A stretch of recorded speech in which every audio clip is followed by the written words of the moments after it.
Assalamu alaikum wa rahmatullahi wa barakatuh. My name is Shahid Ali Beg and I welcome you all in the monthly dars of the benchmark. I would like to thank you all for taking time from a busy schedule and coming in the monthly dars. May Allah subhanahu wa ta'ala accept our all efforts. We will start our program with the name of Allah subhanahu wa ta'ala. For recitation, I would like to call Brother Ayan Amir and for translation, Brother Hassan Usman. أعوذ بالله من الشيطان الرجيم.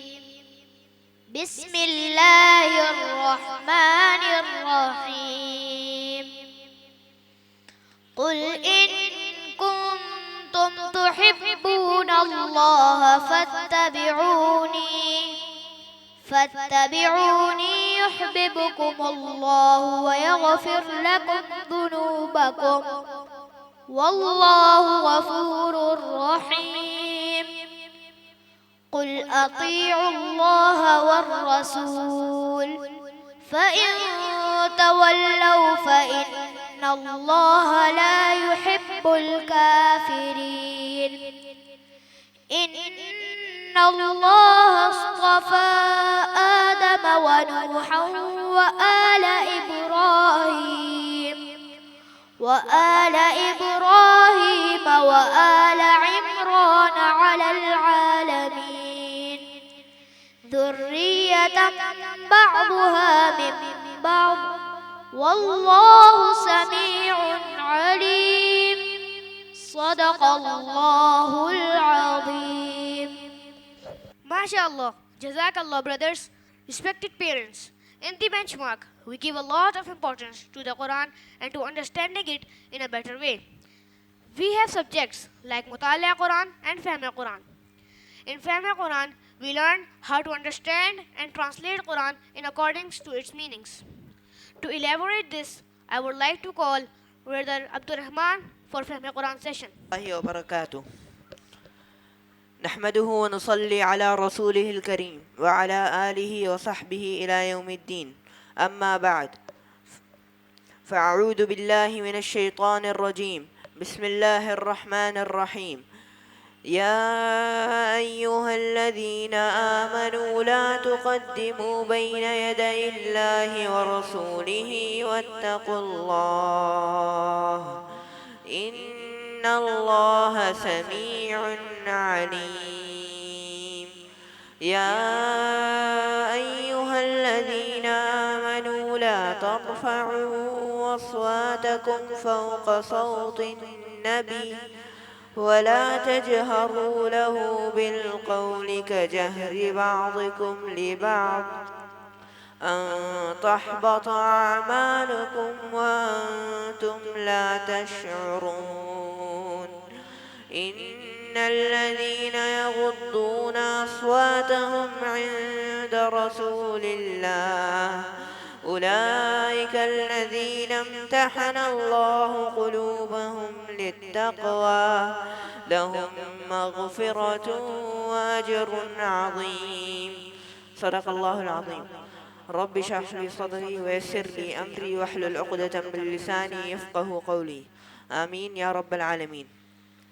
آج ہم لوگ سورۃ الحجرات کی چند ابتدائی آیات کو سمجھیں گے.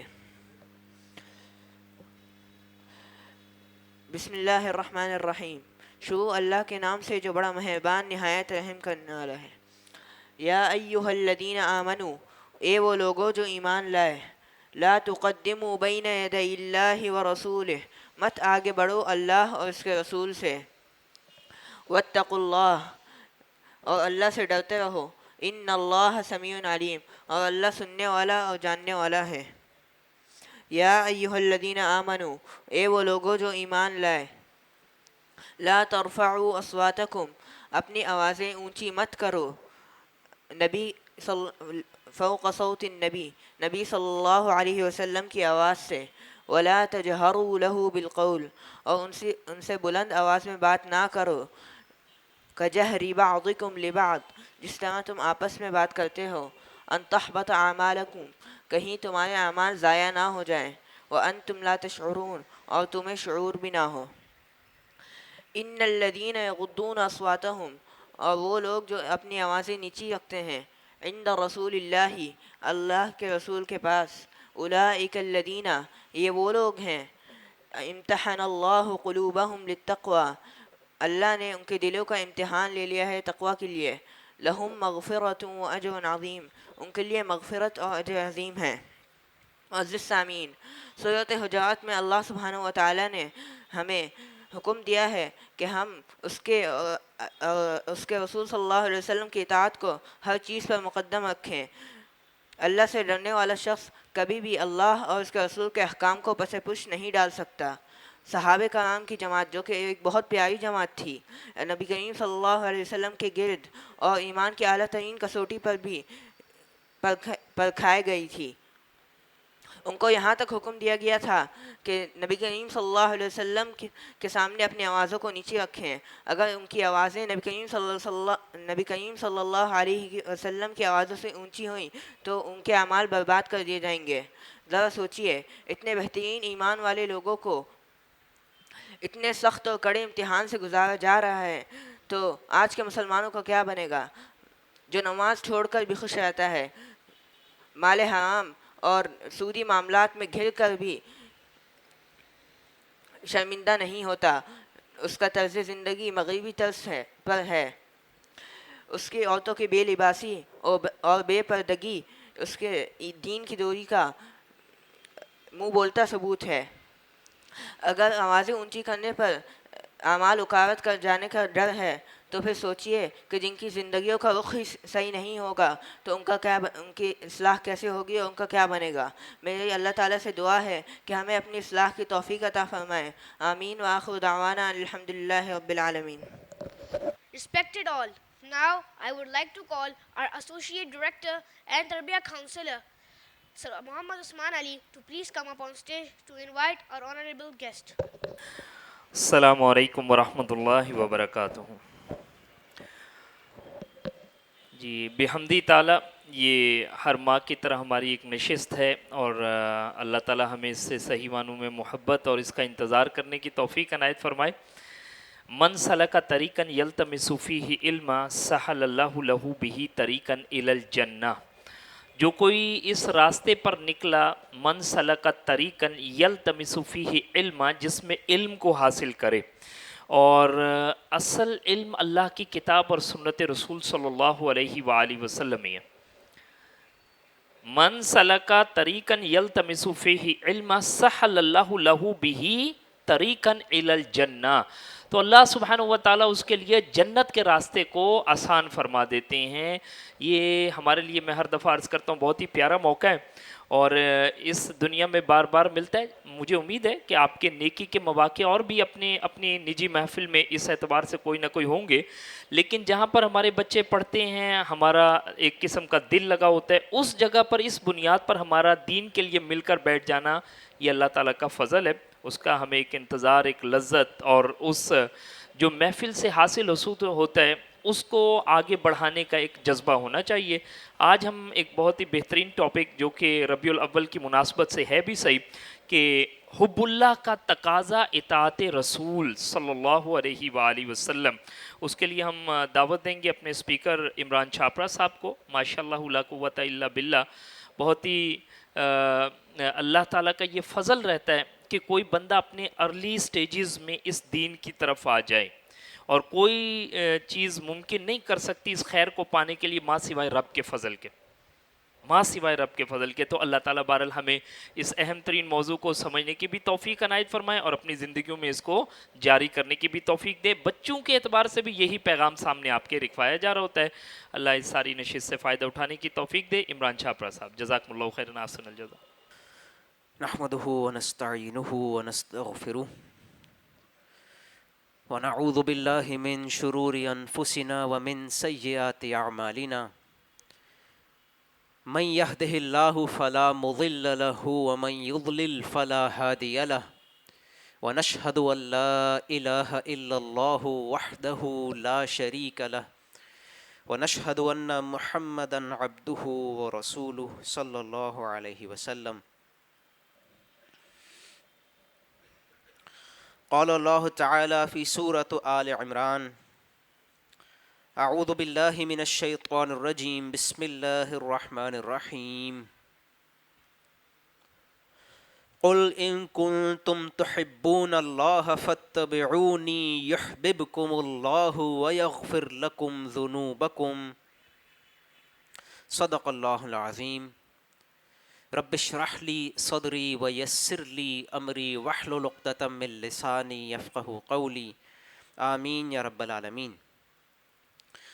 اللہ سبحانہ و تعالیٰ کا احسان ہے کہ اللہ نے ہمیں نیک کام کے لیے جوڑا ہے، اس کی توفیق دی ہے۔ اللہ سبحانہ و تعالیٰ نے ارشاد فرمایا لَإِن شَكَرْتُمْ لَأَزِيدَنَّكُمْ کہ اگر تم شکر ادا کرو تو میں تمہیں نعمت میں اضافہ کر دوں۔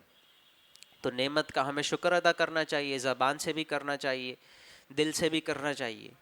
اللہ سبحانہ و تعالیٰ جس کے لیے خیر کا ارادہ کر لیں تو اسے اسلام کی طرف آگے بڑھاتے ہیں۔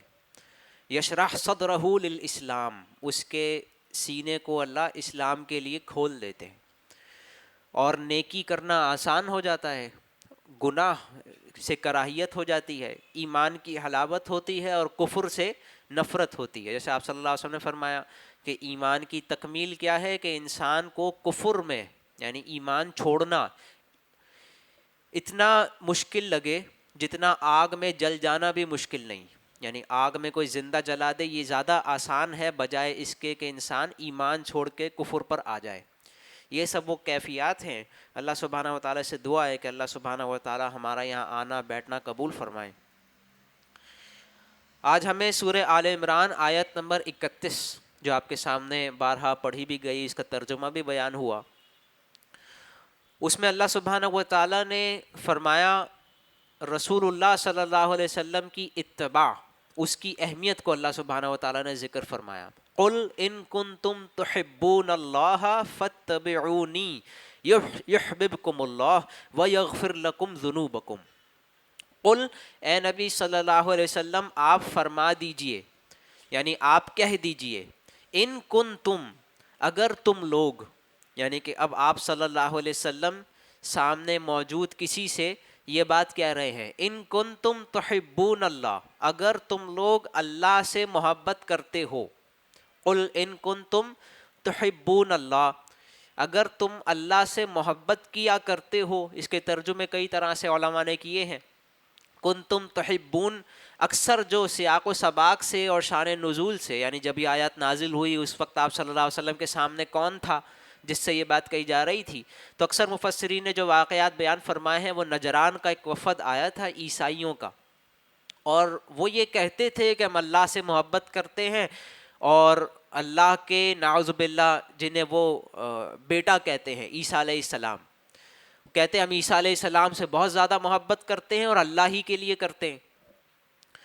تو بتایا جا رہا ہے ان کنتم تحبون اللہ، تو اب اس کا ترجمہ یوں کیا گیا ہے کہ اگر تمہیں اس بات کا زعم ہے، یہ خیال ہے کہ تم اللہ سے محبت کرتے ہو، یا یہ کہ اگر تمہارا ارادہ واقعی یہی ہے، ان کنتم تحبون اللہ کہ اگر تم اللہ سے محبت کرنا چاہتے ہو، فاتبعونی تو پھر میری اتباع کرو۔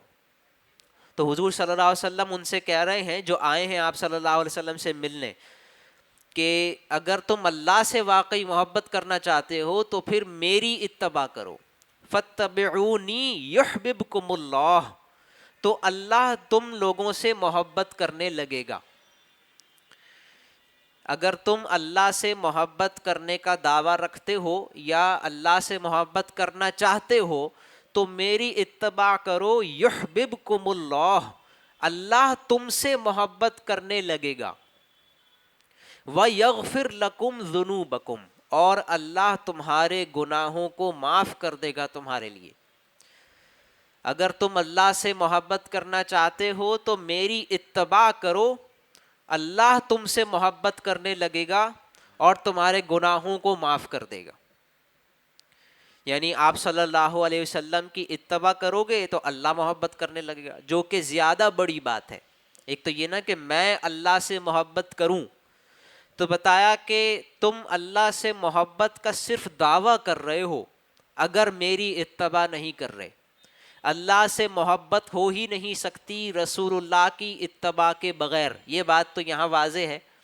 آپ صلی اللہ علیہ وسلم سے اللہ سبحانہ و تعالیٰ نے فرمایا کہ آپ یہ بتا دیجئے کہ میری اتباع کے بغیر اللہ سے کوئی محبت نہیں کر سکتا. حالانکہ اسے لگ رہا ہو کہ میں اللہ سے محبت کرتا ہوں. پتہ کیسے چلے گا کہ محبت واقعی ہے یا نہیں؟ تو محبت تو ایسی شے ہے کہ جس کو دیکھا نہیں جا سکتا. اس کی تو کچھ علامات ہوتی ہیں جس سے پتہ چلتا ہے آیا محبت ہے یا نہیں. جیسے شوہر اپنی بیوی سے کہتا رہے کہ میں تم سے محبت کرتا ہوں، تو وہ تو زندگی میں پتہ چل رہا ہے. صرف یہ کہہ دینے سے تو مسئلہ حل نہیں ہوتا اور بہت کچھ کرنا پڑے گا. خیر بیویوں کا معاملہ تو دیگر ہے، وہ تو کبھی ثابت نہیں ہوگا جتنا آپ کر لیں. البتہ محبت کی علامات کے اندر کیا ہے کہ انسان اس کے لیے کیا کچھ چھوڑنے کو تیار ہے، کیا قربانی دینے کو تیار ہے. انسان کی ترجیحات اس کی ترجیحات کے مطابق ڈھل جائیں، یہ محبت کی نشانی ہے. اب اللہ سبحانہ و تعالیٰ نہ ہمیں نظر آتا ہے، اللہ سبحانہ و تعالیٰ براہ راست لوگوں کو سے بات چیت نہیں کرتا، جیسے کہ قرآن حکیم میں آیا کہ انسانوں کی انسانوں کے جسم کے اندر یہ طاقت نہیں ہے کہ اللہ ان سے براہ راست بات کرے. ان یکلمہ اللہ. تو اللہ سبحانہ و تعالیٰ اس کا ایک طریقہ یہ رکھتے ہیں کہ رسول بھیجتے ہیں، رسول پر وحی بھیجتے ہیں، اور رسول آ کر بتاتا ہے کہ اللہ کیا چاہتا ہے اور کیا نہیں چاہتا. تو اللہ سبحانہ و تعالیٰ سے میں محبت نہیں کر سکتا جب تک اتباع رسول نہیں ہے. رسول اللہ صلی اللہ علیہ وسلم کی اتباع، آپ صلی اللہ علیہ وسلم کی پیروی. لیکن یہاں اس سے آگے کی بات بتائی گئی، یحببکم اللہ، یعنی جب تم میری اتباع کرو گے تو تم اللہ سے محبت تو کرنے لگو گے، مگر اللہ بھی تم سے محبت کرنے لگے گا. یہ اس سے بھی آگے کی شے ہے، اس سے آگے کا انعام ہے کہ میں اللہ سے محبت کروں. یہ تو پھر بھی ایک اچیومنٹ ہے، مگر اللہ مجھ سے محبت کرنے لگے، یہ تو انسان کو سب کچھ مل گیا. وَيَغْفِرْ لَكُمْ ذُنُوبَكُمْ، اور اللہ تمہارے گناہوں کو معاف فرما دیں گے. خاص طور پر عیسائیوں سے جو بات ہو رہی ہے، کیونکہ سورہ آل عمران کی یہ آیت نمبر 31 ہے. سورہ آل عمران کے تقریباً آغاز سے ہی اللہ سبحانہ و تعالیٰ نے عیسائیوں سے ایک کلام فرمایا ہے. اس آیت سے پہلے بھی عیسائیوں سے مکالمہ ہے، اس آیت کے بعد بھی عیسائیوں سے مکالمہ ہے. عیسیٰ علیہ السلام کے پیدائش کے حوالے سے ذکر ہوا، مریم سلام علیہا کا ذکر ہوا، اور پوری سورہ آل عمران، تقریباً پوری نہیں آدھی سورہ آل عمران، سورہ آل عمران میں 20 رکوع ہیں، شروع کے 10 رکوع وہ عیسائیوں سے ہی خطاب ہے. تقریباً انہیں یہ بتایا جا رہا ہے کہ تمہارے عقیدے کے اندر کیا مسائل ہیں اور کیا باتیں صحیح ہیں. رسول سے محبت کرنا تو بہت اچھی بات ہے، مگر یہ بات غلط ہے کہ تم عیسیٰ علیہ السلام کو خدا کہو. یہ ساری بات ان سے کہی جا رہی ہے، اور اسی کے درمیان میں یہ آیت ہے، قُلْ إِن كُنتُمْ تُحِبُّونَ اللَّهَ فَاتَّبِعُونِي يُحْبِبْكُمُ اللَّهُ وَيَغْفِرْ لَكُمْ ذُنُوبَكُمْ. آج بھی عیسائیوں کے اندر جو امتیاز ہے، جو خاص بات ہے، اور جس پر وہ بہت ناز بھی کرتے ہیں، وہ ہے محبت. اللہ سے محبت، اللہ کے رسول سے محبت. حالانکہ وہ رسول کو رسول نہیں مانتے، خدا کہہ دیتے ہیں، یہ ان کے عقیدے کا مسئلہ ہے. مگر وہ جن چیزوں پر زور دیتے ہیں وہ یہ ہیں، اخلاق اچھے ہونے چاہیے اور دل جو ہے وہ خدا سے لگا ہوا ہونا چاہیے. یہ چیزیں ان میں اچھی ہیں، جبکہ یہودیوں کے یہاں اس چیز کی بڑی کمی ہے. ان کے یہاں شریعت کی پابندی پر بہت زور ہے اور دل خالی ہے، روح خالی ہے، اخلاق کی کوئی بات نہیں ہے. تو ان کو یہ بتایا جا رہا ہے کہ جس چیز پر تم بہت ناز کرتے ہو، اللہ سے محبت، وہ ہو ہی نہیں سکتی. اب رسول اللہ صلی اللہ علیہ وسلم کے آنے کے بعد اس دنیا میں کوئی یہ دعویٰ کرے کہ میں اللہ سے محبت کرتا ہوں اور رسول اللہ صلی اللہ علیہ وسلم کی اتباع نہ کرے تو یہ جھوٹا دعویٰ ہے. جو شخص یہ دعویٰ کرے کہ میں اللہ سے محبت کرتا ہوں اور آپ صلی اللہ علیہ وسلم کی اتباع نہ کرے تو یہ جھوٹا ہے اپنے دعوے میں. یہ بات انہیں یہاں بتائی گئی ہے. اب اس میں سب سے اہم بات کیا ہے؟ اس آیت میں جو بات ہو رہی ہے وہ تو اس شخص سے ہو رہی ہے جو اللہ سے محبت کا دعوے دار ہے. قُلْ إِن كُنتُمْ تُحِبُّونَ اللَّهَ، اگر تم اللہ سے محبت کرنا چاہتے ہو، فَاتَّبِعُونِي يُحْبِبْكُمُ اللَّهُ، میری اتباع کرو، اللہ تم سے محبت کرنے لگے گا. وَيَغْفِرْ لَكُمْ ذُنُوبَكُمْ. اللہ سبحانہ و تعالیٰ نے اہل ایمان کے لیے سورہ بقرہ میں یہ بات فرمائی والذین آمنوا اشد حبا للہ، اور وہ لوگ جو ایمان والے ہیں وہ تو شدید ہیں اللہ کی محبت میں. میرا خیال ہے کچھ آگے آگے آ جائے، یہ جگہ لیفٹ پہ خالی ہے تاکہ بعد میں آنے والوں کو آسانی ہو. جزاکم اللہ خیر.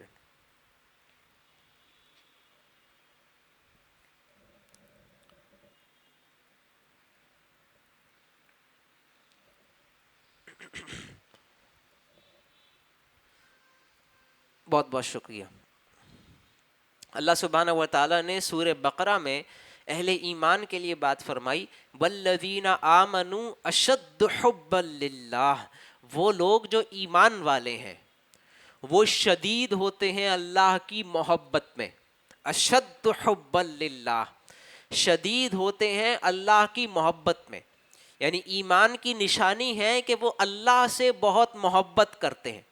والذین آمنوا اشد حبا للہ، اہل ایمان یعنی ایمان کی حقیقت وہ کیا ہے؟ اللہ سے شدید محبت.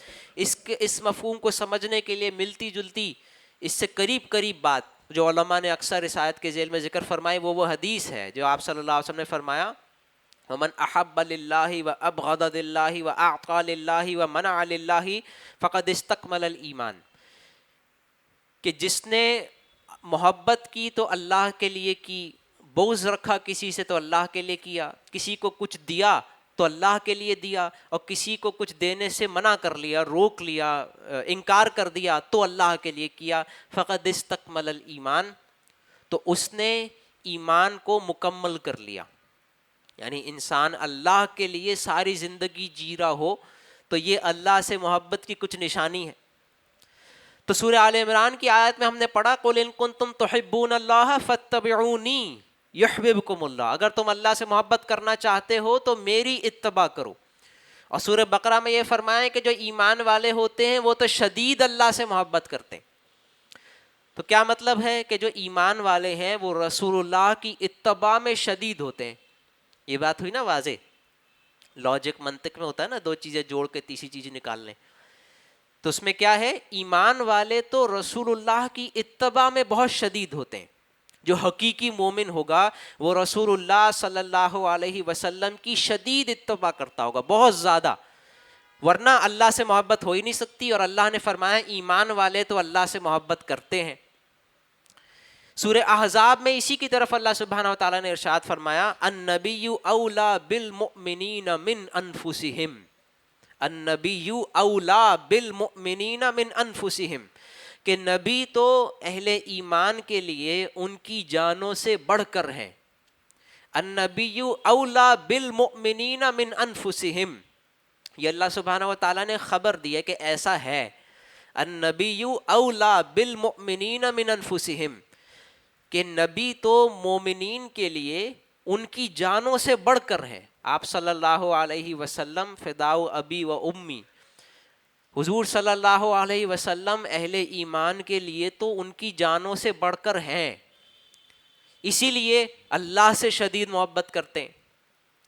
تو رسول اللہ صلی اللہ علیہ وسلم سے بھی محبت ضروری ہے. آپ صلی اللہ علیہ وسلم نے بھی فرمایا، اس کی بالکل واضح مثال جو ہے اس حدیث کے اندر ہے. آپ صلی اللہ علیہ وسلم نے فرمایا، صحیح بخاری کی روایت ہے، لا یؤمن احدکم حتی اکون احب الیہ من والدہ و ولدہ والناس اجمعین. امام بخاری رحمہ اللہ نے یہ حدیث اپنی کتاب میں باب جو ہیڈنگ ہوتی ہے حدیث سے، امام بخاری ایک ہیڈنگ لکھتے ہیں جس کا مراد یہ ہوتی ہے کہ امام بخاری اس حدیث سے کس بات کو ہائی لائٹ کر رہے ہیں. حدیث میں تو بہت ساری باتیں بھی ہوتی ہیں، ایک پورا واقعہ ہوتا ہے، لیکن جس بات کو وہ ہائی لائٹ کر رہے ہیں یا جو اس میں سے حکم نکال رہے ہیں وہ ہے حب رسول اللہ. حب رسول اللہ، اس پہ یہ حدیث نقل فرمائی ہے کہ آپ صلی اللہ علیہ وسلم نے فرمایا، لا یؤمن احدکم، تم میں سے کوئی مومن نہیں، حتی اکون احب الیہ من والدہ و ولدہ والناس اجمعین، یہاں تک کہ یا جب تک میں اسے زیادہ محبوب نہ ہو جاؤں اس کے باپ سے، اس کی اولاد سے اور تمام انسانوں سے. لا یؤمن احدکم حتی اکون احب الیہ من والدہ و ولدہ والناس اجمعین، کہ تم میں سے کوئی شخص مومن نہیں ہو سکتا جب تک میں اسے محبوب تر نہ ہو جاؤں، اس کے باپ سے، اس کی اولاد سے اور سارے انسانوں سے۔ دوسری حدیث میں حضرت عمر رضی اللہ عنہ سے آپ صلی اللہ علیہ وسلم نے فرمایا کہ اے عمر تمہیں مجھ سے کتنی محبت ہے؟ تو حضرت عمر رضی اللہ عنہ نے فرمایا کہ اے نبی آپ مجھے سب سے زیادہ محبوب ہیں اپنی جان کے بعد۔ تو آپ صلی اللہ علیہ وسلم نے فرمایا کہ نہیں، تمہارا ایمان کامل نہیں۔ تو حضرت عمر رضی اللہ عنہ نے کچھ توقف فرمایا، اس کے بعد فرمایا کہ ہاں اب آپ مجھے اپنی جان سے بھی زیادہ محبوب ہیں، یعنی فیصلہ کر لیا حضرت عمر رضی اللہ عنہ نے کہ یہ جو ایک رکاوٹ تھی یہ بھی ہٹا دو، کہ رسول اللہ اب اپنی جان سے بھی بڑھ کر زیادہ محبوب ہو گئے۔ تو اس میں بھی اور اضافہ ہو گیا، اور وہ آیت کی جو ہے وضاحت پوری ہو گئی، النبی اولا بالمؤمنین من انفسہم، نبی تو مومنین کے لیے اپنی جانوں سے بڑھ کر ہیں۔ تو آج ہمارا سمجھنے کی بات کیا ہے؟ قل ان کنتم تحبون اللہ فاتبعونی، اگر تم اللہ سے محبت کرنا چاہتے ہو تو میری اتباع کرو، رسول اللہ صلی اللہ علیہ وسلم کی اتباع کرو، جس میں ایک بڑی اہم بات ہے رسول اللہ سے محبت۔ اب ہم یہ ذرا غور کریں کہ اتباع کیا ہوتا ہے، ہمیں اتباع کرنی ہے آپ صلی اللہ علیہ وسلم کی، اتباع سے کیا مراد ہے؟ اللہ سبحانہ و تعالیٰ نے سورہ لقمان میں، لقمان حکیم رحمہ اللہ کی زبانی یہ بات ارشاد فرمائی۔ حضرت لقمان اپنے بیٹے کو وصیت فرما رہے ہیں، نصیحت کر رہے ہیں، کچھ اہم باتیں ذکر کر رہے ہیں۔ اس میں فرمایا واتبع سبیل من اناب الی، واتبع سبیل من اناب الی، معذرت کے ساتھ یہ جو ٹکڑا ہے یہ حضرت لقمان کے الفاظ نہیں ہیں، یہ اللہ کے الفاظ ہیں۔ واتبع سبیل من اناب الی، حضرت لقمان کا واقعہ بیان کیا اللہ سبحانہ و تعالیٰ نے، جس میں حضرت لقمان اپنے بیٹے کو کچھ نصیحتیں کر رہے ہیں، مگر ان نصیحتوں کے درمیان کچھ باتیں اللہ نے خود بیان کی جس میں والدین کے حقوق تھے۔ حضرت لقمان کیونکہ اپنے بچے کو اپنے ہی حقوق نہیں بتانے میں شاید انہیں کچھ عار ہو، کچھ شرم ہو کہ میں اپنے ہی حقوق بیان کروں، تو اللہ نے اس میں ان کی نصیحت کے درمیان میں بیان کر دیے۔ اس میں یہ ہے کہ والدین کے بہت حقوق ہیں، چاہے وہ تمہیں اللہ کے ساتھ شرک کرنے کی دعوت دے رہے ہوں، یعنی ایکسٹریم، اللہ نے سب سے ایکسٹریم مثال بیان کی، ظاہر سی بات ہے والدین سے بھی کوئی غلطی ہو سکتی ہے۔ تو غلطی، سب سے بڑی غلطی، سب سے بڑا گناہ، ایک تو ہے خود شرک کرنا جو بہت بڑا ظلم ہے، اور ایک یہ ہے دوسرے کو شرک پر مجبور کرنا، یہ اس سے ڈبل جرم ہے۔ تو والدین کی جو سب سے ایکسٹریم ہو سکتی ہے غلطی، اس کا ذکر کیا اللہ نے کہ اگر یہ والی غلطی بھی کر رہے ہوں کہ والدین تمہیں اللہ کے ساتھ شرک کرنے پر مجبور کر رہے ہوں، فلا تطعہما، تو ان کا کہنا تو نہ ماننا، لیکن وصاحبہما فی الدنیا معروفا، پھر بھی ان کے ساتھ دنیا میں اچھے طریقے سے رہو، یعنی ان کی خدمت پھر بھی کرو۔ اتنی بڑی غلطی، اس سے بڑی تو کوئی بات ہو ہی نہیں سکتی۔ اس کے باوجود یہ تو ہے کہ والدین کی یہ والی بات نہ مانو، مگر پھر بھی ان کی خدمت کرو، اور پھر آگے فرمایا واتبع سبیل من اناب الی، والدین کا کہا نہ مانو لیکن ان کی خدمت کرو، اور واتبع سبیل من اناب الی، اس شخص کے راستے کی اتباع کرو جس نے اپنا رخ میری طرف کر لیا۔ یعنی اللہ فرما رہے ہیں کہ میرے جس بندے نے اپنی زندگی کا رخ میری طرف کر لیا، جس بندے نے اپنی زندگی کا پورا رخ اللہ کی طرف کر لیا، اس کی اتباع کرو۔ واتبع سبیل من اناب الی، یعنی اس سیاق و سباق میں کیا بات ہے کہ یہ اللہ سبحانہ و تعالیٰ فرما رہے ہیں کہ نارملی انسان اپنے والدین کی اتباع کر رہا ہوتا ہے، خاص طور پہ بچپن میں چھوٹا بچہ ہوتا ہے، وہ اپنے ماں باپ ہی کو سب کچھ سمجھتا ہے، خاص طور پر لڑکے کے لیے اس کا باپ ہی آئیڈیل ہوتا ہے، اس کا باپ ہی سپر مین ہوتا ہے، اس کا باپ ہی سپر ہیرو ہوتا ہے، سب سے بڑا عالم بھی اس کا باپ ہوتا ہے، سب سے بڑا مفتی بھی اس کا باپ ہوتا ہے، سب سے بڑا ہیرو بھی اس کا باپ ہی ہوتا ہے۔ تو آٹومیٹکلی جو بھی باپ کرتا ہے وہ اس کو کاپی کرتا ہے، چاہے باپ اچھے کام کرے یا برے کام کرے۔ اگر باپ کی اچھی عادتیں ہوں گی، تلاوت کرتا ہوگا، فجر میں اٹھتا ہوگا، مسجد میں جاتا ہوگا، جمعے کے لیے تیاری کرتا ہوگا، تو یہی ساری باتیں تھے بچے کے اندر بھی آ جائیں گی۔ اگر بات جھوٹ بولے گا، بہانے بنائے گا، سگریٹ پیے گا، تو بچہ بھی یہی ساری چیزیں کاپی کرنے کی کوشش کرے گا. یہ ساری باتیں تو ہمارے سامنے کی ہیں. تو نور اتباع اسی کو کہتے ہیں کہ وہ جو آدمی کر رہا ہے آپ بالکل ویسا ہی اس کے جیسا جیسا کرنا شروع کر دیں. لیکن جب آدمی تھوڑا بڑا ہوتا ہے تو پھر اسے اپنے باپ کی کچھ کمزوریاں نظر آنے لگتی ہیں. اس وقت یہ دیکھنا ہوتا ہے کہ بھائی ہر انسان میں کمزوری تو ہوتی ہے, تو خدمت پھر بھی کرے. ایسا نہ ہو کہ ایک دم آسمان سے زمین میں ڈال دے کہ میرے باپ کو تو کچھ پتہ ہی نہیں, وہ تو انتہائی بے وقوف انسان ہے, اسے تو کچھ پتہ ہی نہیں دنیا کا. یہ ایک شفٹ ہوتا ہے جو جوانی کے اندر آتا ہے انسان کے اندر. جب وہ اپنے باپ کی کچھ کمزوریاں پہلی مرتبہ دیکھتا ہے تو اسے شوق لگتا ہے. وہ کہتا ہے میں تو اسے کامل سمجھتا تھا, بہت بڑا عالم, بہت سمجھدار انسان سمجھتا تھا. جب کچھ کمزوریاں نظر آتی ہیں تو شوق لگتا ہے, وہ فوراً دوسری طرف جھک جاتا ہے کہ اس کو تو کچھ پتہ ہی نہیں ہے, میرے دوستوں کو سب کچھ معلوم ہے. تو اس میں بیلنس کرنے کی ضرورت ہے. تو بات یہ ہو رہی تھی کہ اللہ سبحانہ و تعالیٰ نے جہاں والدین کے حقوق بیان کیے اور ان کے ساتھ کیسے رہنا ہے یہ بیان کیا, ادھر یہ بھی بیان کیا کہ اتباع کس کی کریں. ضروری نہیں ہے کہ اتباع والدین ہی کی جائے, والدین کی خدمت کی جائے گی. اتباع کے لیے شرط ہے وَاتَّبِعْ سَبِيلَ مَنْ أَنَابَ إِلَيَّ, اس شخص کے راستے کی اتباع کرو جس نے اپنی زندگی کا سارا رخ میری طرف کر لیا. یہ ہے شرط. اگر وہ والدین ہی ہوں تو بہت اچھی بات ہے. اگر کسی کا والد ہی بہت ہی نیک بزرگ, بہت ہی عالم, بہت ہی بڑا آدمی, اللہ کا بہت مقرب بندہ ہے تو بہت ہی اچھی بات ہے, پھر تو اسی کے پیچھے چلے. جیسے قرآن حکیم میں حضرت یوسف علیہ السلام کا یہ جملہ اللہ سبحانہ و تعالیٰ نے بیان فرمایا نا کہ جیل کے اندر جب ان کے ساتھیوں سے وہ ذکر فرما رہے تھے تو کہہ رہے تھے میں نے تو وہ راستہ اختیار کیا جو میرے باپ دادا کا راستہ ہے. یوسف علیہ السلام نے فرمایا میں نے تو وہ راستہ اختیار کیا ہے جو میرے والدین کا راستہ ہے, باپ دادا کا. ان کے باپ کون تھے؟ یعقوب علیہ السلام. اور ان کے دادا کون تھے؟ اسحاق علیہ السلام. اسحاق علیہ السلام کے والد ابراہیم علیہ السلام. تو جن کے والدین ایسے ہوں تو ان کو تو والدین ہی کے پیچھے چلنا ہے. لیکن شرط یہ نہیں ہے کہ والدین کے پیچھے چلنا ہے, شرط یہ ہے کہ اس کے پیچھے چلیں جس نے اپنا رخ میری طرف کر لیا. یہاں اللہ سبحانہ و تعالیٰ نے ذکر فرمایا. تو ہم یہ دیکھ رہے تھے کہ اتباع کہتے کس کو ہیں.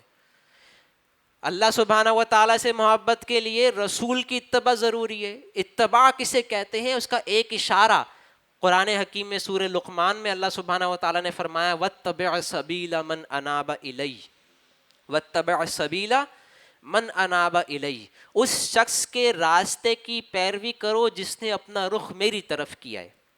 اس کا ایک اور اشارہ بھی ہے سورۃ الفاتحہ میں. اللہ سبحانہ و تعالیٰ نے سورہ فاتحہ میں ہمیں ایک دعا سکھائی اہدنا الصراط المستقیم. اس میں ایک آیت کہ اے اللہ ہمیں ہدایت دے سیدھے راستے کی. اہدنا الصراط المستقیم, ہمیں سیدھے راستے کی ہدایت دے. صراط الذین انعمت علیہم, ان لوگوں کا راستہ, ان لوگوں کا راستہ جن لوگوں پر تو نے انعام کیا. تو سیدھا راستہ کہاں ہے, کون سا ہے؟ وہ کوئی ہوا میں نہیں ہے, وہ کسی فزیکل راستے کا نام نہیں ہے.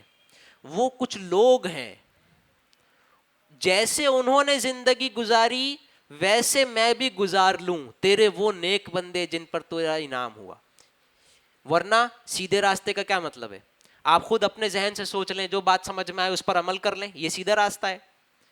ہو سکتا ہے میں غلطی کر رہا ہوں, یا تو انسان کے اوپر براہ راست وحی آ رہی ہو تو ٹھیک ہے, کسی کی نہ سنے, جیسی وحی آ رہی ہے ویسے اس پہ عمل کرتا رہے. اور اگر ڈائریکٹ وحی نہیں آتی تو پھر مجھے کیسے پتہ چلے گا کہ میں کب غلطی کر رہا ہوں؟ اگر میں صرف اپنی سنوں, جو مجھے سمجھ میں آئے اس پر عمل کروں, تو مجھے کب پتہ چلے گا کہ میں غلط چل رہا ہوں؟ تو یہ تو ہمیشہ ہوتا ہے کہ انسان کسی کے راستے پر چلتا ہے. اور یہاں آپ دیکھیں اللہ سبحانہ و تعالیٰ نے دونوں باتیں بیان کی.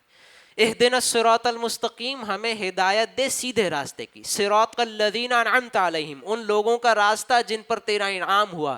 غیر المغضوب علیہم ولا الضالین, نہ کہ ان لوگوں کا راستہ جن پر تیرا غضب ہوا یا جو گمراہ ہوئے. تو انسان کسی نہ کسی کے راستے پر چل رہا ہوگا, یا تو اللہ کے نیک بندوں کے راستوں پر چل رہا ہوگا, یا اللہ کے مغضوب علیہم اور ضالین کے راستے پر چل رہا ہوگا. تو پہلے تو یہ سمجھ لیں کہ ہم آج بھی کسی نہ کسی کے راستے پر ہیں, ہم ابھی بھی کسی کی اتباع کر رہے ہیں. اب یہ سوچیں کس کی کر رہے ہیں, اس کے کچھ نشانات بھی ہیں. تو پھر انسان کو پتہ چلے گا کہ انسان سلیکٹ تو اس وقت کرے نا جب اسے پتہ چلے کہ میں نے سلیکشن کر لیا ہے, میں آلریڈی کسی راستے پر چل رہا ہوں. اب اس کو صحیح کریں, سلیکٹ کریں کہ کس کا راستہ سلیکٹ کیا ہے, کیا وہ صحیح لوگ ہیں یا غلط لوگ ہیں, کیا وہ صحیح لوگ ہیں یا غلط لوگ ہیں. تو رسول اللہ صلی اللہ علیہ وسلم کے راستے کی ہمیں اتباع کرنی ہے. اب اتباع خود بخود ہوتی ہے, جیسے بچے کی مثال آئی نا کہ بچہ خود بخود اپنے باپ کی کاپی کرتا ہے, اسے کسی نے سمجھایا نہیں, نہ سمجھانے کی ضرورت ہے. اور یہی چیز آپ کو اگر غور سے کچھ اس پہ دیکھنا ہے تو آپ فیشن کو دیکھا کریں کہ ہمارے معاشرے میں فیشن کیسے آتا ہے, کپڑوں کا فیشن, جوتوں کا فیشن, یا یہ کہ ہیئر اسٹائل کا فیشن, یا کان میں بالی پہننا, یہ کیسے آتا ہے. آپ دیکھیں ایک وقت آئے گا کہ سب کو ایک چیز اچھی لگنے لگے گی, سب نوجوان آپ کو کان میں بالی پہنتے پھرنے ملیں گے. آج سے 20 سال 30 سال پہلے تک کوئی سوچ بھی نہیں سکتا تھا کان میں بالی پہن کر لوگوں کے سامنے آ جائے, یعنی کھلے عام کان میں بالی پہننا کسی مرد کے لیے یہ تصور بھی نہیں کیا جا سکتا تھا.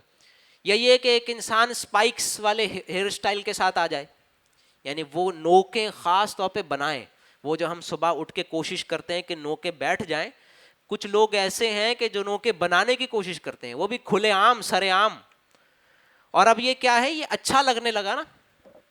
ایسے ہی آپ غور کریں, آج آپ پوری دنیا میں اگر پوری دنیا کے شہروں کی بڑے بڑے شہروں کی تصویریں دیکھیں یا وزٹ کریں تو آپ کو کچھ چیزیں کامن لگیں گی. سب میں ہر کوئی پینٹ شرٹ پہنتا ہے, جینس کی پینٹ پہنتا ہے, ہر کسی نے شیو کیا ہوا ہے ویسے ہی. اور وہ جو وہاں کے وہ فارمل ڈریس ہے وہ بھی کوٹ سوٹ اور ٹائی. پوری دنیا میں ایک ہی لباس ہے. کیا ہمیشہ سے ایسا ہی تھا؟ اب آپ سوچیں نا, جو آدمی لباس پہنتا ہے وہ بازار میں جاتا ہے, جو چیز اسے اچھی لگتی ہے وہی خریدتا ہے نا. تو یہ کیا حسن اتفاق ہے کہ ساری دنیا کو ایک ہی چیز اچھی لگ رہی ہے, حالانکہ آج سے 100 سال پہلے ساری دنیا میں لباس الگ تھا. آج بھی آپ کو گاؤں دیہات کے اندر لباس میں کچھ مختلف, کچھ اسٹائل میں, ڈشز میں, کھانے پینے کی چیزیں ہیں اس میں علیحدگی ملے گی, رہنے سہنے کے انداز میں کچھ ڈفرینسز ملیں گے, لیکن اب پوری دنیا ایک جیسی ہو گئی ہے. لیکن یہاں پہ سوچنے کی بات یہ ہے کہ یہ فیصلے ہم کرتے کیسے ہیں؟ یہ کب ہوا کہ پوری دنیا نے ایک جیسا لباس پہننا شروع کر دیا؟ اور جیسے ہمارے یہاں آپ کو یہ بینڈ نظر آتے ہیں نا, نوجوان گٹار لے کر اس کو سیکھنے کی کوشش کرتے ہیں, پھر ایک بینڈ بناتے ہیں, ایک میوزک ویڈیو بناتے ہیں. آپ پوری دنیا میں چاہے کوریا چلے جائیں, افریقہ چلے جائیں, امریکہ چلے جائیں, جاپان چلے جائیں, آپ کو بالکل ایک ہی جیسے نوجوان ملیں گے. سب یہی کام کر رہے ہیں اور سب ایک ہی جیسے بینڈ بنا رہے ہیں, ایک ہی جیسے گانے گا رہے ہیں, ایک ہی طرح کے بننے کی کوشش کر رہے ہیں. حالانکہ 100 سال پہلے ایسا نہیں تھا. یہ سب ہمیں اچانک سے اچھا لگنا شروع ہو گیا, ہم نے کسی کی کاپی کرنا شروع کر دی سب نے. اگر آپ غور کریں گے کہ یہ کب ہوا تو آپ کو پتہ چلے گا یہ اس وقت ہوا جب ٹیلی ویژن پوری دنیا میں گیا ہے, پھر ہالی ووڈ کی فلمیں پوری دنیا میں گئیں. تو ہیرو بنانا ہوتا ہے نا, تو وہ فلم میں اس کو ہیرو دکھاتے ہیں. اب اس ہیرو نے جیسے کپڑے پہنے ہوئے تھے سب نے ویسے پہننا شروع کر دیے ہیں, اس ہیرو نے جیسا ہیئر اسٹائل بنایا ہوا تھا سب اب ویسے ہی بنا رہے ہیں. تو کچھ لوگ ہیں جنہیں ہم کاپی کرتے ہیں, وہ ہمیں اچھے لگنا شروع ہو جاتے ہیں, پھر کسی کو کہنے کی ضرورت نہیں پڑتی کہ بھائی ایسے بال بناؤ, یہ والے کپڑے پہنو, وہ خود بخود ہوتا ہے پھر. اسی لیے اب آپ سوچیں کتنی بڑی بات ہے جو آپ صلی اللہ علیہ وسلم نے کتنی بڑی بات کی طرف اشارہ کیا. آپ صلی اللہ علیہ وسلم نے فرمایا من تشابہ بقوم یا من تشبہ بقوم فہو منہم, کہ جو جس قوم کے جیسا بنے گا, جو جس قوم کی مشابہت اختیار کرے گا وہ انہی میں سے ہے. من تشابہ یا من تشبہ بقوم فہو منہم, وہ انہی میں سے ہے. اسی لیے آپ صلی اللہ علیہ وسلم کچھ چیزوں پر پابندی لگاتے تھے. جیسے آپ صلی اللہ علیہ وسلم جن کی داڑھی نہیں ہوتی تھی انہیں پسند نہیں کرتے تھے, جو باہر کے جیسا بننے یا فارس کے جیسے یا کافروں جیسے عادتیں اپناتے تھے اس کو آپ صلی اللہ علیہ وسلم پسند نہیں فرماتے تھے. لباس وہ آپ صلی اللہ علیہ وسلم کا ایک خاص پسندیدہ لباس تھا. یہ نہیں کہ کچھ پہننا حرام ہے یا پینٹ شرٹ پہننا حرام ہے، یہ بات نہیں ہو رہی. نہ حرام ہے، اسلام نے تو آپ کو کچھ وہ دیے ہیں بیسک چیزیں میٹ ہونی چاہیے لباس کی، باقی آپ کوئی بھی لباس پہنے. سوال یہ نہیں ہے حرام اور حلال کیا ہے، اس وقت تو یہ بات ہو رہی ہے کہ ہم اتباع کر رہے ہیں، ہمیں صرف یہ دیکھنا ہے کس کی اور کیوں. رسول اللہ صلی اللہ علیہ وسلم کی اتباع خود بخود شروع تھوڑی ہو جائے گی راتوں رات کہ بھائی بس رسول اللہ کی اتباع کرنی ہے، چلے بھائی آج سے سب رسول اللہ کی اتباع کریں. کیسے کریں گے؟ یا یہی بات ہے محبت کیسے کریں گے؟ جیسے آپ صلی اللہ علیہ وسلم نے فرمایا کہ تم میں سے کوئی مومن نہیں جب تک مجھ سے محبت نہ کرے. تو محبت کیسے ہوگی؟ زبردستی، خود بخود، اس کے لیے کچھ کرنا پڑے گا. تو پہلے ہم یہ سوچیں نا کہ ہم پہ کون سی چیزیں اثر انداز ہوتی ہیں. اتباع کیسے ہوتی ہے؟ اتباع ایسے ہوتی ہے جب آپ کسی کو اچھا سمجھتے ہیں تو آپ اس کے جیسے بننے کی کوشش کرتے ہیں. اگر آپ کسی بھنگی کو دیکھیں اور آپ کو وہ اچھا نہیں لگتا تو کبھی بھی آپ اس کے جیسے لباس نہیں پہنیں گے، نہ اس کے جیسا ہیئر اسٹائل بنائیں گے، نہ اس کے جیسے بات کرنے کی کوشش کریں گے. ہم اس کے جیسے بننے کی کوشش کرتے ہیں جو ہمیں اچھا لگے. اور اب مسئلہ کیا ہے؟ اچھا ہمیں کیسے لگے گا؟ جو ہم دیکھ رہے ہیں، سن رہے ہیں، جن لوگوں کو دن رات ہم دیکھ رہے ہیں، سن رہے ہیں، وہی ہماری انفارمیشن ہے نا. اس دنیا میں ہم پیدا ہوئے تو کچھ چیزیں لے کے تو نہیں پیدا ہوئے تھے، جو ہم دیکھ رہے ہیں، سن رہے ہیں، وہی ہماری معلومات ہے. اب اگر ہم اس دنیا میں کافروں کو دیکھتے رہیں، حسین حسین کافروں کو، اور وہ بھی فلم کے اندر یا ڈرامے کے اندر یا سپورٹس کے اندر، انٹرٹینمنٹ کے اندر، ظاہر سی بات ہے جو بھی ٹیلی ویژن پر آتا ہے تو وہ ایسے منہ اٹھا کے نہیں آ جاتا. میک اپ کرتے ہیں، پہلے آڈیشن ہوتا ہے، خوبصورت ترین لوگوں کو سلیکٹ کیا جاتا ہے، اس کے بعد پھر ان کا میک اپ ہوتا ہے، اس کے بعد لائٹننگ، بیک گراؤنڈ، پھر کسی خوبصورت سے جگہ پر جاتے ہیں، وہاں پہ شوٹنگ کرتے ہیں، اس کے بعد ایڈیٹنگ ہوتی ہے، اس کے بعد آپ کو دکھایا جاتا ہے. وہ آواز ان کی آواز نہیں ہے، وہ جو دکھ رہے ہیں ویسے وہ اصلی میں ہوتے نہیں ہیں، جو ان کے ڈائلاگ ہیں وہ ان کے ہیں نہیں، یہ سب کچھ نقلی ہے. لیکن ہمیں اچھا تو لگے گا کیونکہ ہم انسان ہیں، ہم پہ چیزیں اثر انداز ہوتی ہیں. ہم یہ دیکھتے رہیں گے یا ہمیں اچھے لگتے رہیں گے؟ کتنے اچھے ہیں، کتنے فٹ ہیں، ہے نا. ان کی کرکٹ ٹیم کیسے فٹ لوگ ہیں، ہمارا دل نہیں چاہتا ہم فٹ ہوں، تو ہم ان جیسا بننے کی کوشش کریں گے. آپ صلی اللہ علیہ وسلم نے فرمایا مرء علی دین خلیلہ، انسان اپنے دوست کے دین پر ہوتا ہے. المرء علی دین خلیلہ، انسان اس دین پر ہوتا ہے جو اس کے دوست کا دین ہے. فلینظر احدکم من یخالل، تم میں سے ہر کوئی دیکھ لے کس کو دوست بنا رہا ہے. کیا مطلب دوست بنانے کا؟ جس کے ساتھ آپ وقت گزارتے ہیں، جتنا وقت آپ اس کے ساتھ گزاریں گے ویسے ہو جائیں گے. خود بخود انسان اثر لیتا ہے. کہ آپ صلی اللہ علیہ وسلم نے فرمایا کہ اچھے دوست کی مثال ہے عطر فروش، عطر بیچنے والا، کہ تم اس کے ساتھ صرف بیٹھو اور خوشبو خریدو نہیں، پھر بھی کچھ نہ کچھ خوشبو تم پر آ جائے گی. برے دوست کی مثال ہے جیسے گرم بھٹی پر کام کرنے والا، تم صرف اس کے برابر جا کر بیٹھو اور چاہے کوئی انگارہ تم پہ آ کے نہ لگے، پھر بھی کم از کم دھواں اور بدبو تو لے کے وہاں سے آؤ گے. تو یہ اچھے دوست کی اور برے دوست کی مثال ہے. تو یہ چیزیں ہم پر اثر انداز ہوتی ہے. اب آپ سوچیں صحابہ رضوان اللہ تعالی علیہم اجمعین، جن کے بارے میں آپ صلی اللہ علیہ وسلم نے فرمایا خیر القرون قرنی ثم الذین یلونہم ثم الذین یلونہم، کہ بہترین زمانہ میرا زمانہ ہے، اس کے یعنی بہترین لوگ وہ لوگ ہیں جو میرے ساتھ ہیں، پھر وہ ہوں گے جو ان کے بعد، پھر وہ ہوں گے جو ان کے بعد. آپ صلی اللہ علیہ وسلم نے فرمایا اللہ اللہ فی اصحابی لا تتخذهم غرضا من بعدی فمن احبهم فبحبی احبهم ومن ابغضهم فببغضی ابغضهم، کہ اللہ سے ڈرو، اللہ سے ڈرو میرے صحابہ کے بارے میں، ان کو میرے بعد سب و شتم کا اور طعنوں کا نشانہ نہ بنانا. جو ان سے محبت کرے گا وہ میری محبت کی وجہ سے ان سے محبت کرے گا، جو ان سے بغض رکھے گا وہ میرے بغض کی وجہ سے ان سے بغض رکھے گا. ایک اور جگہ آپ نے فرمایا کہ چھوڑ دو میرے صحابہ کو، تم میں سے کوئی احد پہاڑ کے برابر بھی اگر سونا اللہ کے راستے میں خرچ کر دے، پھر بھی میرے صحابہ جو ایک ایک مشت بھر ایک مٹھی بھر صدقہ کریں اس کے صدقے کے برابر وہ احد پہاڑ کے برابر کیا ہوا صدقہ نہیں پہنچ سکتا.